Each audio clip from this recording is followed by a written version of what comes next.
Wow.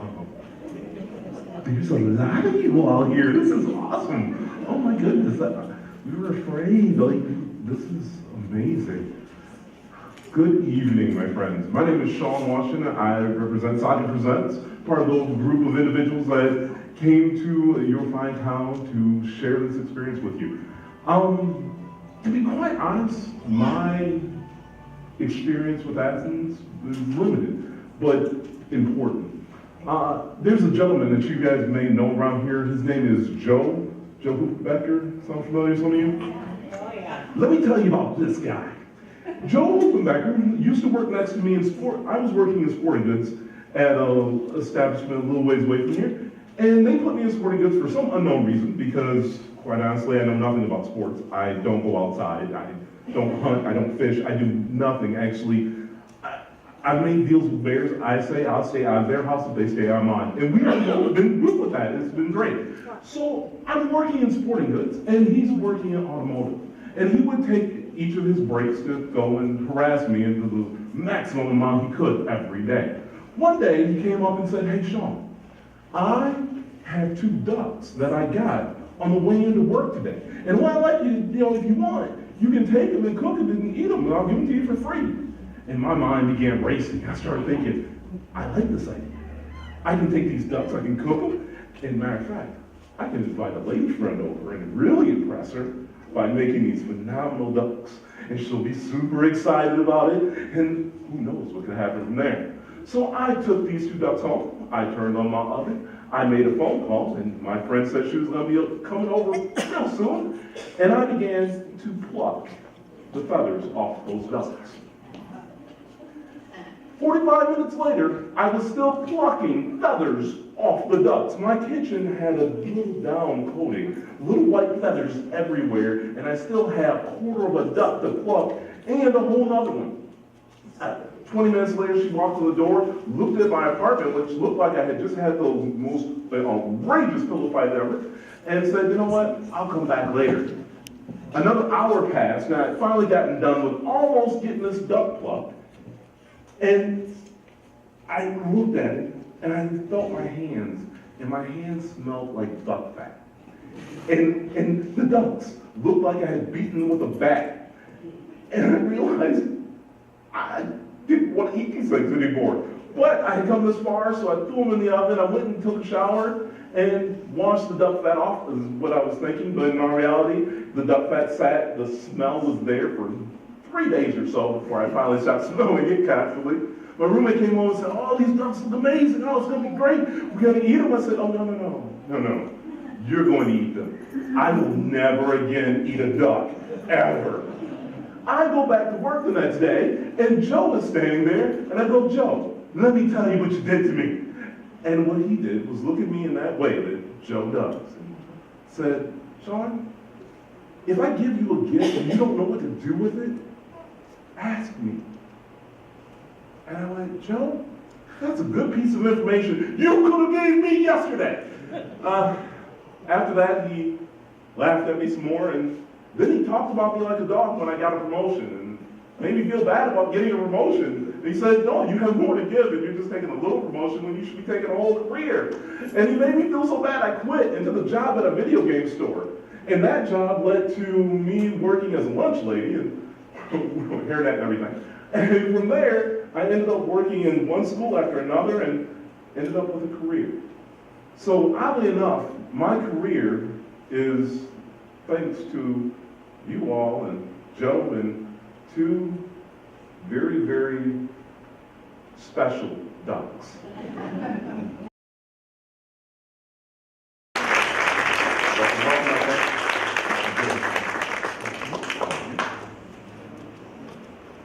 It all began one May morning when a group of intrepid adventurers, which included my dad, 6 of his co-workers, my grandfather, and an earnest but clueless teenager, that would be me, decided to take the road north as far as it would go, to the chance to land some mighty lunkers.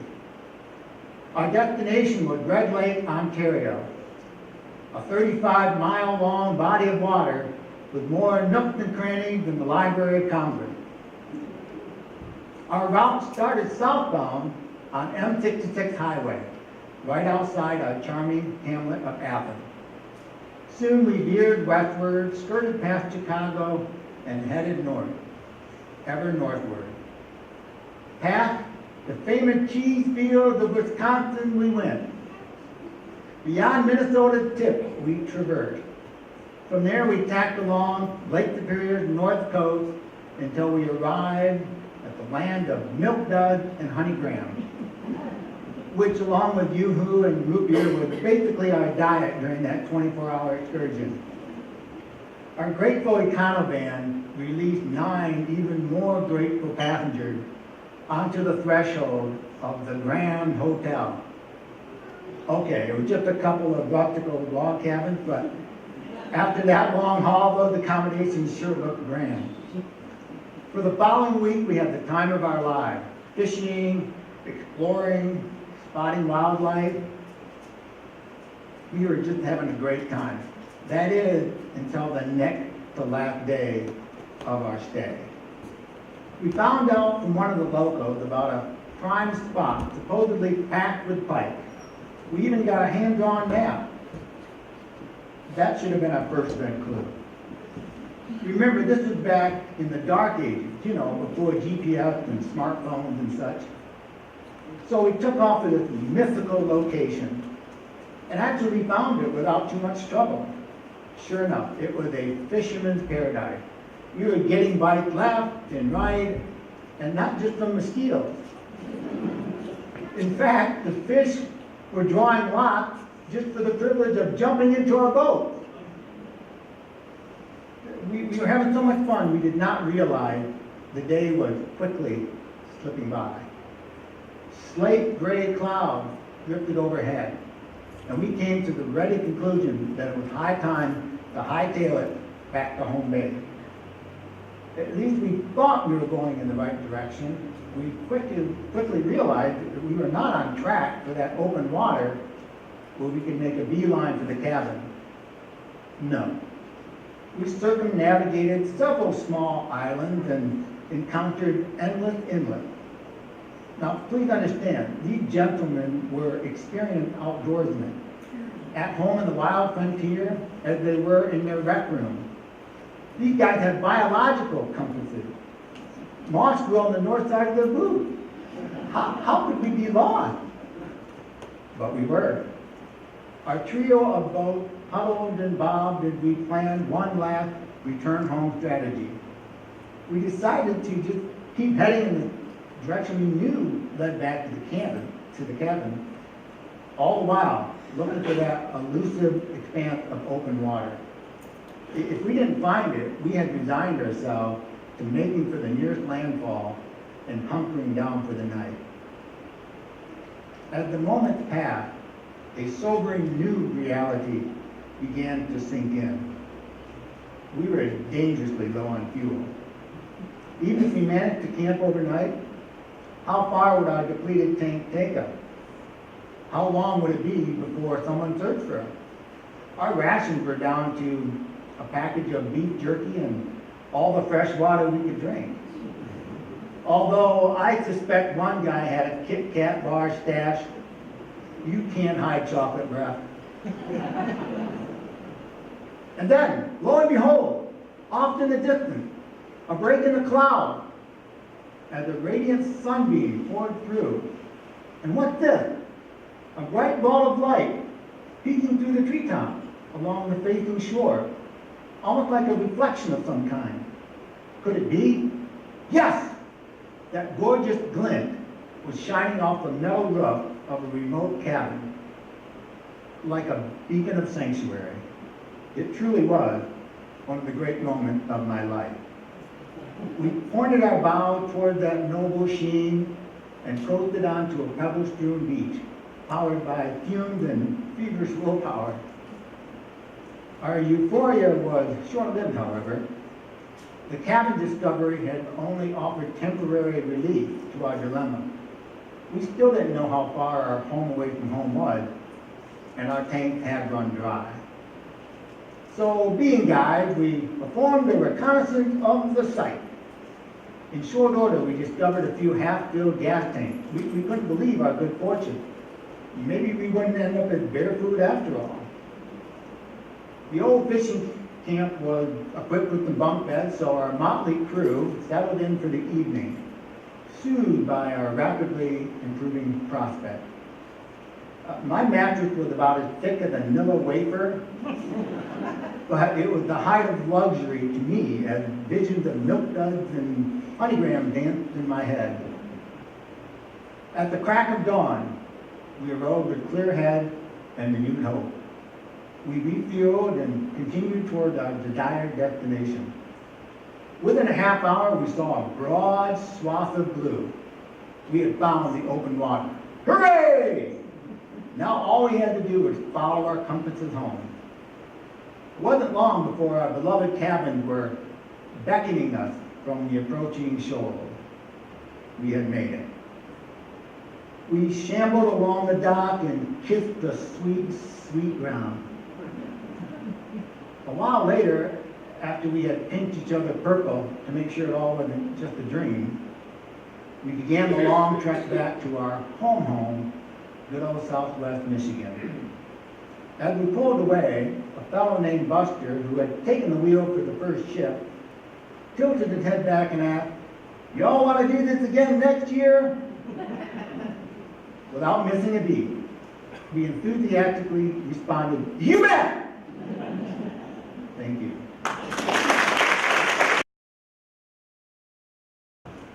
The title of my story is Wait For It.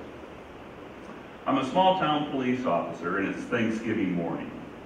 The weather outside is about the first snowfall of the year. And so it's cool, crisp outside, a little chill in the air. While I'm out on patrol, I gotta do property checks, and that really entails just driving around buildings, schools, churches, business owners, property, manufacturing plants, make sure everything's clean and orderly. Pretty simple in that sense. Well, this morning, I get a call. I hear on the box talks to me. The box says, Central 34, that's my badge number. I pick up the microphone and respond, 34, go Central. And the box still keeps talking to me. And they tell me to proceed to the residence and assist a female with a broken down car. That sounds pretty simple. Should be a good call to go on. I get to the residence and I meet with the lady and she tells me that her son, his wife, and the grandkids are coming over for Thanksgiving Day feast that day. Sounds great, just like everybody else in the country enjoying Thanksgiving. And she says she's got to go to Dan's Grocery Market. She has to get some more supplies for the fixings, but the house smells great. You know, I'm starting to smell the turkey come through, and the cherry pie has really got a good, strong aroma to it. And I said, well, let's go check out your car. We'll see what we can do. I'm not a mechanic, but I know a little bit, maybe enough just to be dangerous. And we get out to the car, put the keys in, it won't start at all. It doesn't even turn over. It sounds like kind of maybe a battery issue. And we get out of the car, I pop the hood, and so I'm checking over the battery, and I give a little tug on the cables, and I notice one's just got a little wiggle to it. Doesn't seem like a big deal, but she happens to have a wrench in the garage, and I fix it, get it tightened up, and she starts the car up perfect. So now she can get to Dan's Market. She's really excited about that, because now she can get one step closer to getting all of her supplies that she wants. And I walk back to my car, get ready to call to the box saying I'm going to clear the call. Then I hear some sounds. I hear smash, boom, thud. My jaw is hanging down on the steering wheel, what I've just seen. Let me explain that to you just before I go on. She accelerates so rapidly from the garage She speeds out the driveway, and if you know those local streets at all, they usually have that little hump in there. The first crash I hear was her bottoming out the car. Sparks go flying. Then she darts into the neighbor's driveway across the street, sideswipes the house, and crashes into the garage door. I quick get out of the car, run over. Long story short there, she's okay. Medicals have to show up, and she's alert, oriented, her vitals are good. And so, you know, I'm just saying, thank you, Jesus, thank you, Jesus, thank you, Jesus, that she's okay. Because it's a very nerve-wracking moment. About that time, the family shows up. The son comes up to me, and we start talking about the sequence of events that had just occurred. I let him know what the call was about and why I was there, and we talked about that for a little bit. Then he drops this little bombshell on me. Officer, about 2 weeks ago, I disconnected or loosened the cable because my mother's not driving so well lately. There goes my jaw again. Drop down, pick it back up, and I tell him, well, Officer Dudley Do-Right really had an influence here, and I was hoping that she would just simply get to Dan's Grocery Market down the block and get her recipes for her Thanksgiving Day dinner. He heard in the background her calling for him. We realized at that point in time, she's okay, that's what counts. I walk back to my car, get in, and I'm driving around. And I'm thinking about the report that I've got to write on this situation. Now, it has to be carefully worded. There has to be proper structure and context. Then all of a sudden I hear this voice in my head. It's my 9th grade English teacher saying, I told you you would have this day coming. Now, how I absorb descriptive writing, I'm still a little bewildered about it. I'm sure she is as well, because maybe it was just simple osmosis. I'm not sure she thought that I was really paying attention, but I was paying attention to it, and I could hear that ring in my head, you know, almost 20 years later.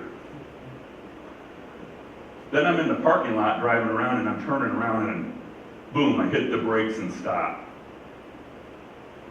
There's Dan's Market. Big sign on it. Closed for Thanksgiving. Thank you.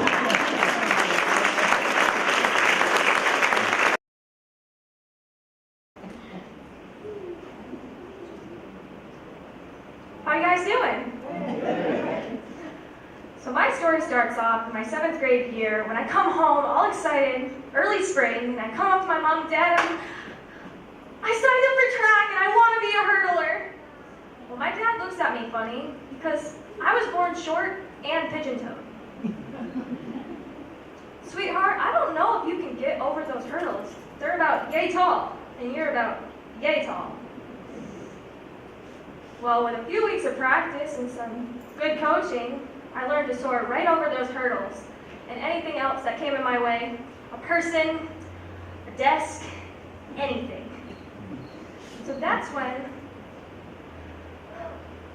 I was all excited for spring break to be over because I knew at the end of spring break I'll be running my first track meet. I'll be doing my hurdles and everything I trained to do, but no one would have told me or been able to tell me that the granddaddy of all hurdles was coming up around the next corner. So during spring break, I began to feel ill, and I was spiking some really high fevers. My mom took me to urgent care, and they gave me the proper instructions of, you need to go home and rest, hydrate, and take ibuprofen. Sounds easy enough. So when I get home, it's the night of Saturday, April 11th, 2015. Stop talking to my mom mid-sentence. And for all who know me, I love talking. I can't stop. So this was weird. So my mom noticed and turns around and I look spacey and I'm twitching and I'm gasping. And so my mom, thinking it was a theater seizure, rushed me with a friend to Oakland's Hospital in Marshall. That's where it got really fun. They airlifted me to Bronson's Children's Hospital in Kalamazoo. They stabilized me by putting me in a medically induced coma, and then they shipped me off to CS Motts at U of M in Ann Arbor. I slept through the drama and my diagnosis. My diagnosis was sepsis. I had bacterial meningitis, pneumonia, endocarditis, a bacterial heart infection that colonized on my heart and ate 2/3 of my mitral valve. And pieces of that infection shot off to my spleen, kidney, and up to my brain, causing a stroke.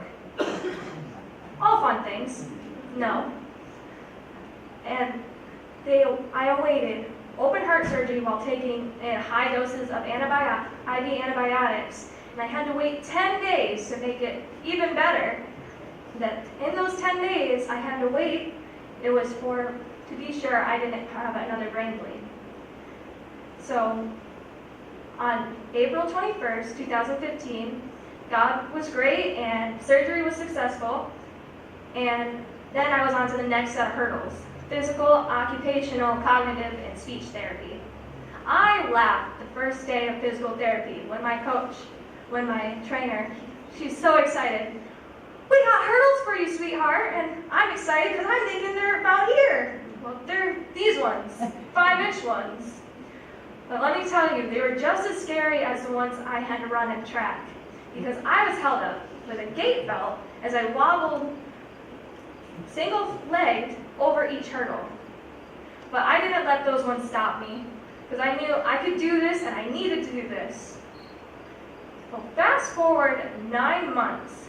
It's my 8th grade year, and it's my first track meet. I'm so excited. I'm back to doing my 500-meter hurdles and my 200-meter hurdles, but my coach has full faith in me, and he puts me in as a last-minute substitute in the 100-meter dash. Sounds easy.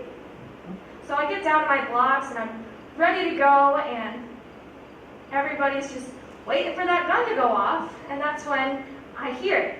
Bang, bang! So I'm running, I'm sprinting, I'm throwing my arms and my legs up in the air, and I hear people yelling my name, and I'm just like, yeah, I have supporters! So I'm going faster and faster, and I'm digging my feet into the track, and I looked down at the end of the track, and I'm like, Mom's there! She's got her camera! She's supposed to take pictures of me crossing the line!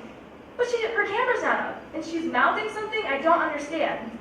So I just keep going, and I'm excited. I'm near the end, and I get there, and I throw my arms up in the air at the finish line, because I'm uncontested. And that's when I look, and my mom just has her hands on her face, doing one of these.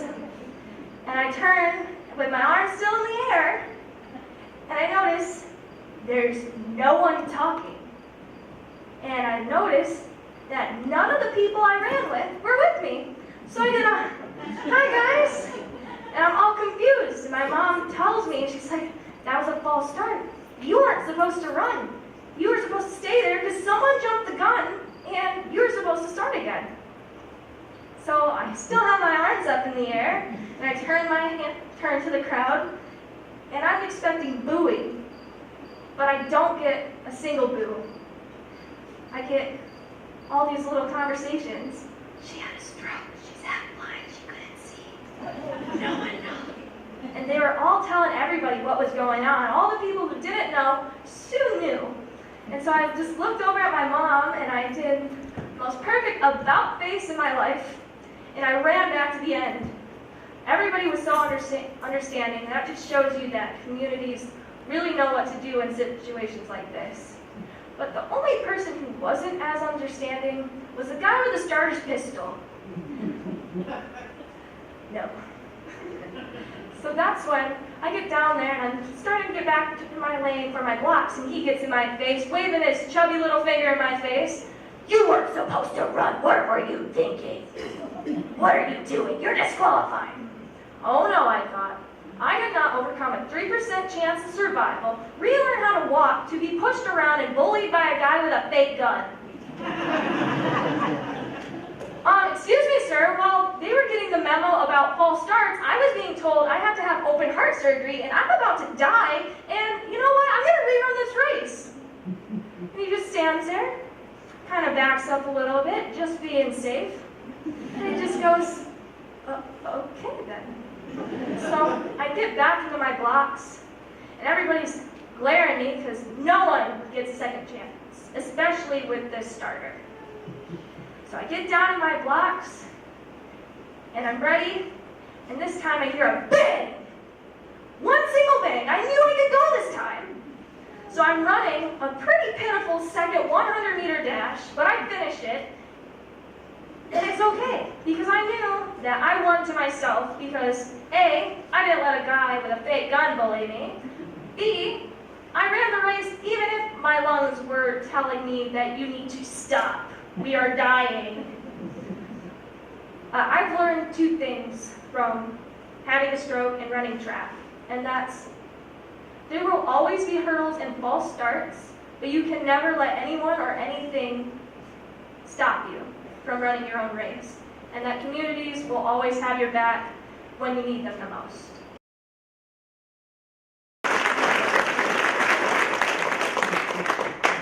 I am older than him. So I make my living as a writer, and a writer's life doesn't have a lot of great moments in it. It's mostly a life of rejection. But I actually had a bona fide great moment as a writer, and it happened right here in Athens. So my family moved to Battle Creek in 2005, and in 2006 I started writing a column for the Inquirer, which I'm still writing. And shortly after I started, a complete stranger came up to me and said, "Are you Nicole Mullis?" And I was like, "Yeah." She was like, "I really like your work. It reminds me of Leslie Reardon. Did you work with her?" I didn't know this name, so I just said no and kind of forgot about it. Then it happened again a couple months later. Then it happened again a couple months after that. Same compliment, same comparison, same question. So I called my friend who lived in Battle Creek her whole life, and I said, "Who's Leslie Reardon?" She's like, "Oh, Leslie Reardon is a longtime Battle Creek Inquirer columnist. She lived in Athens. She passed away in 1999. You would have liked her. Her work and your work are kind of the same." And I'm like, "Yeah, I've heard that." But now it made sense to me why I didn't know who this was. But I continued to run into Leslie Reardon's fans on the regular, and they were quite passionate fans. In fact, this one lady, when she found out I had never read any of Leslie's columns, took the time to send me a copy of Leslie's book with a letter that said, "Return this book as soon as you are finished with it. It is a loan, not a gift." So I was a little intimidated, not just because I had to return it, but because this was the woman whose column legacy I was unwittingly carrying. So I started reading it, and I was done in about 2 days. I really enjoyed it. And I could understand why people saw some similarities. It seemed Leslie and I shared a similar sense of humor. We delved into the same pots for source material, namely the foibles of parenthood, our family, community, chocolate. But most of all, I think what I liked about her, why I felt like we had something in common, was she wrote about that sometimes she knew it was hard for her husband and her 2 daughters to have her writing about their family life in the local paper. And I was like, you know, only someone who was doing what I was doing would know that. So I returned the book. I would have much rather kept it. So earlier this year, I was in Athens High School watching a girls' varsity basketball game between Athens and St. Philip. My daughter played on the St. Philip team, and they were having what is best described as a rebuilding year. Athens girls' team was having what is best described as a special year, so the score was a little lopsided at halftime, and the parents on my side of the gym weren't talking very much, except for one. She sat down right next to me and said, "Hey, did you ever work with Leslie Reardon?" I was like, no, I never had the pleasure. She's like, "Well, I used to coach her daughter, and that daughter now has a daughter, and she plays on this basketball team." I was like, "Really?" So the second half started, I kind of flipped the basketball roster over and started looking down the names. But I didn't know what the last name would be, so I just, kind of kept score. The game ended, we lost. We lost so bad that my husband was taking his customary cool-down lap in the parking lot. which meant I was the parent standing in the gym waiting for my daughter to get out of the locker room. And I had already processed the loss. I had bigger problems. I had a column due the next day and I hadn't written anything, which is why I was wearing my laptop in a bag on my back. Now, I've never once written a column during a basketball game, but I tend to carry it around when I'm close to deadline, like a cross. So I don't know if it was the bag or that I looked really bad, just like my mugshot in the newspaper. But this stranger came up to me and said, "Are you Nicole Mullis?" And I said, "Yes." And she said, "I really enjoy your columns. They remind me of my mom's." And I stopped. And this weird thing happened. I started to get like nervous, like the talking nervous where you don't breathe. And I was like, "Oh my God, I've been hearing about your mom so much for the last 12 years. And this one lady, she sent me her book and I read the book and I liked the book. And one of the columns I liked was when the electricity went out in your house, and on and on and on and on. Until my daughter showed up out of the locker room all sweaty and angry. And instead of consoling her on her loss, I pushed her in front of me and introduced her to Leslie Reardon's daughter. And that's when I shut up, because Leslie Reardon's daughter and my daughter had this conversation about what it was like to be a teenager when your mom writes about your family life in the local newspaper. And the whole time I'm like, I can't believe this is happening. And also thinking to myself, I'm so writing about this, but I can't. And I did. It shaped up into a pretty good column. But I made sure to take a page out of Leslie's book and thank both our daughters for being such good sports and excellent source material. And about a month later, my editor calls from the Enquirer and says, "There's a package here for you." I go into the office, and it was from Leslie Reardon's daughters. They gave me a copy of Leslie's book, which they signed on the front cover under the inscription, "We're sure Mom would have been your biggest fan." And that was a great moment as a writer. Made even greater by the fact that I didn't have to return that.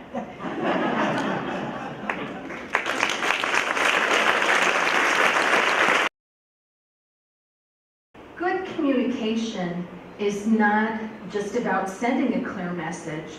It's making sure the receiver of that message both hears and understands your meaning. Well, at least that's what they told us in the premarital counseling classes. Over those 5 weeks, they threw so much information at us, from eye contact to the importance of I statements, that my head was ready to explode. Even after we got married, there was always someone waiting there with unsolicited communication advice, often contradictory. The same woman who told us we should never go to bed angry also told us we should have separate bedrooms. Go figure. We went one better though. We had separate households.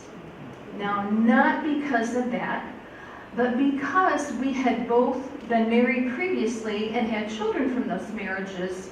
So what we did, so his youngest son could finish school in the district he started, was we had separate households in separate counties.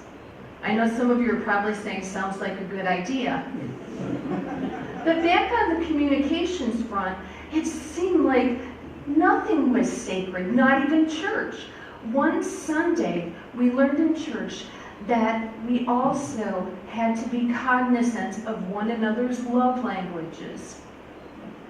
According to Dr. Gary Chapman, there are 5 basic love languages. They include words of affirmation, physical touch, gift giving and receiving, quality time, and acts of service, or doing nice things for people you care about to show you care. My husband and I thought we had it absolutely made in the shade because we both spoke the same love language, acts of service.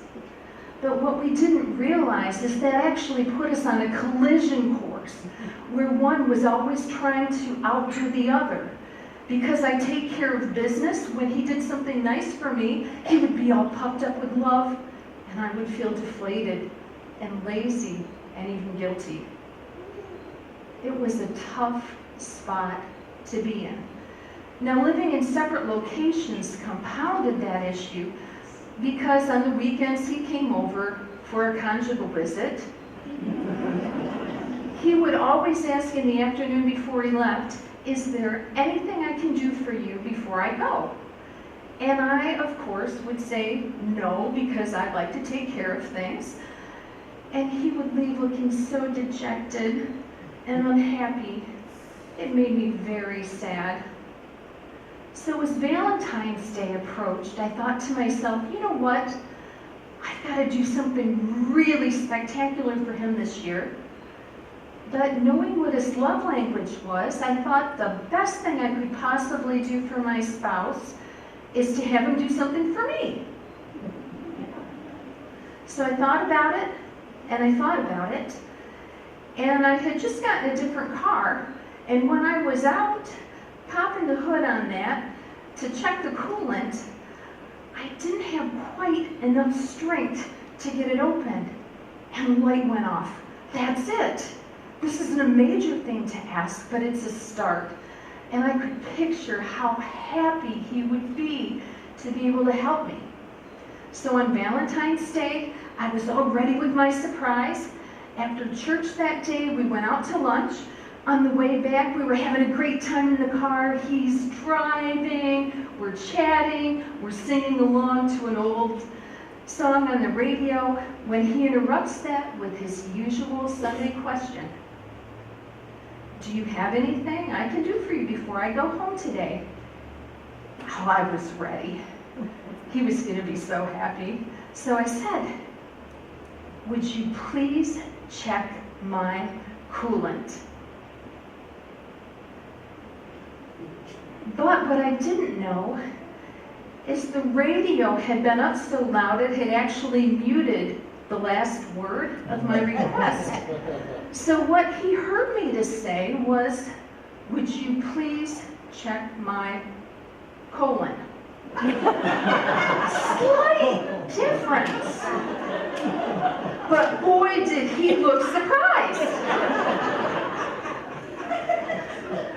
But I couldn't figure it out. Instead of being excited, he physically froze. His spine went stiff, his face went completely white, and his hands grasping the steering wheel assumed a death grip. Why can't you do that yourself?" he asked. "Well, I tried," I told him, "but my fingers weren't strong enough to get it open."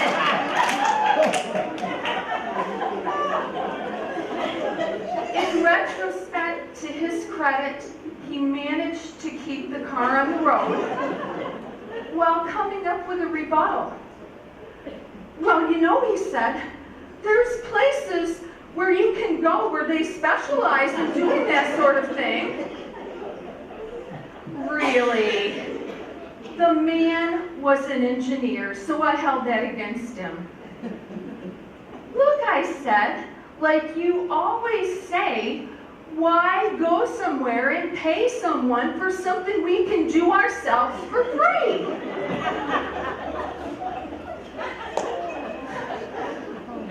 I had him and he knew it.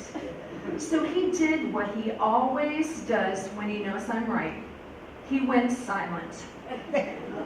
And I did what I always do when he goes silent. I filled that silence with my frustration. "What's your problem, Mr. Acts of Service Love Language? It's Valentine's Day, and I thought you loved me. I have spent all week looking forward to making this request because I knew it would make you happy." Happy? Happy?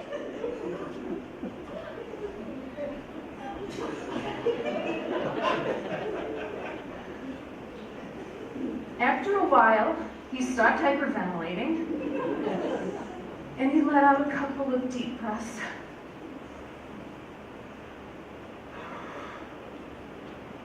And a sigh of resignation came out. Okay.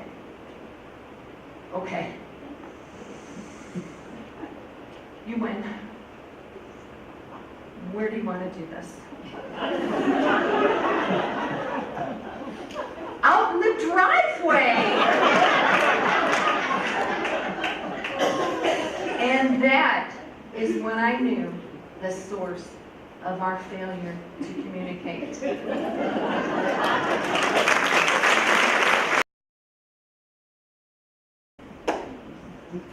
Well, my journey started, this story started December 7th, 2014. Most of you guys know about the story. I was farming, I had one load of corn left. We were done for the year. Sitting in church, and I told my wife, I said, it's nice out, I want to go unload it. Okay.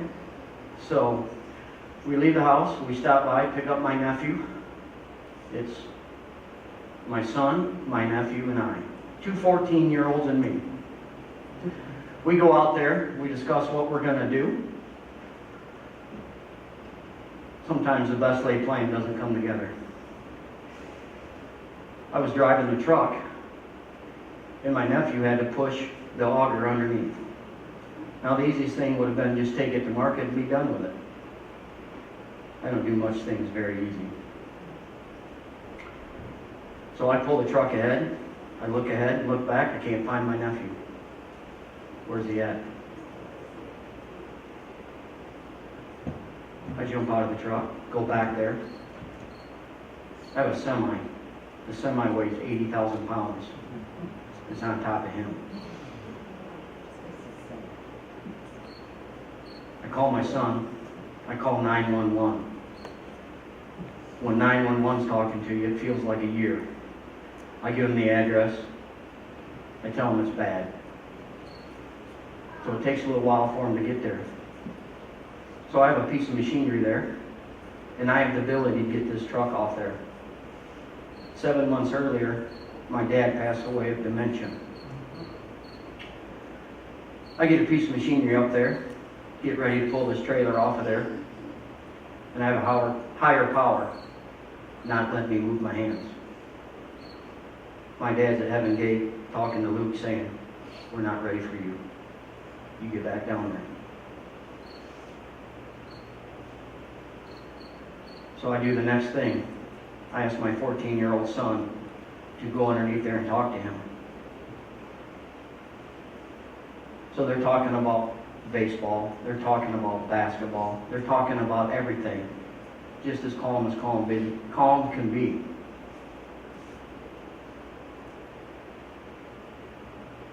I have a vision, and I know my son's got the same vision, but it didn't matter. He got underneath there. Third person to show up is a guy that I coached baseball with for 8 years. He's got a daughter the same age as my son and nephew. He's got a son a year older. He brings his wife. He never brings his wife there. He meets me and said, who is it? I said, it's Luke. I said, get underneath that trailer and you keep him alive. Because what I saw, he should have never made it out underneath the trailer. So they get 3 jaws. Instead of crunching, they open the jaws up. 3 of them to get it off. Jim Thompson, the fire department, is calling everywhere to get a helicopter because we don't have much time. At this time, my middle sister, who's a PA, is there doing everything she can do. My sister, Luke's mom, is there doing everything we can do, which is pray.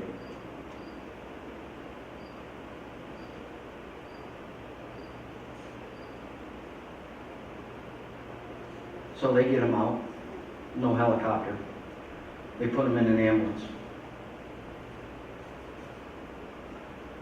My oldest sister, Lucy, Luke's mom, says, Sarah, you ride with him. So if there's any issues, you can help save him. Should have never made it out underneath the truck. Should have never made it to the hospital. I stick around, I gotta talk to the fire department, I gotta talk to the police. My good buddy from around the corner drives me to the hospital. And that whole time I'm thinking I'm losing my family. This doesn't happen under my watch. A lot of bad things happen to good people. That's a question nobody will ever know. We get to the hospital, I can't get out of the car. He says if you can't do it together, or if you can't do it by yourself, we'll do it together. So we walk in the hospital. By the time I get to the hospital, there's 100 community people there. They want to know how everybody's doing. I get up to the 3rd floor, I can't get out of the elevator. Goes back down. My good buddy finds me. He said, if you can't get out of this elevator by yourself, we'll do it together. I get out of the elevator. My sister, brother-in-law, and mom there. I don't know if they're going to swing in my head or what they're going to do. My sister says, I got to tell you something. I said, I can't handle any bad news. No, it's good news. Luke's stable, which is a miracle. Should have never made it out from underneath the truck. Should have never made it to the hospital. We're 2 for 2 right now.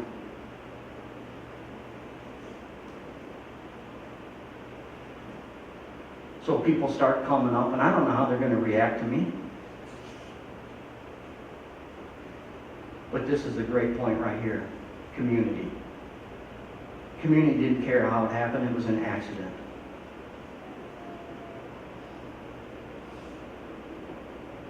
Luke went through surgeries. One day, I walk over there. I make a surprise visit. I get there. My sister, her friend, and my mom are outside crying. I said, what's wrong? I said, Luke wants to die. I went in there and there was 2 nurses. I kicked the nurses out. Luke and I had a heart-to-heart. 5 minutes later, I walked out and I said, you guys get back in there. Let's go eat. What'd you say to him? I said, only I could tell what I told him. So we're doing good. He's getting there. He's having surgeries. He's getting there. We have some minor bumps in the road.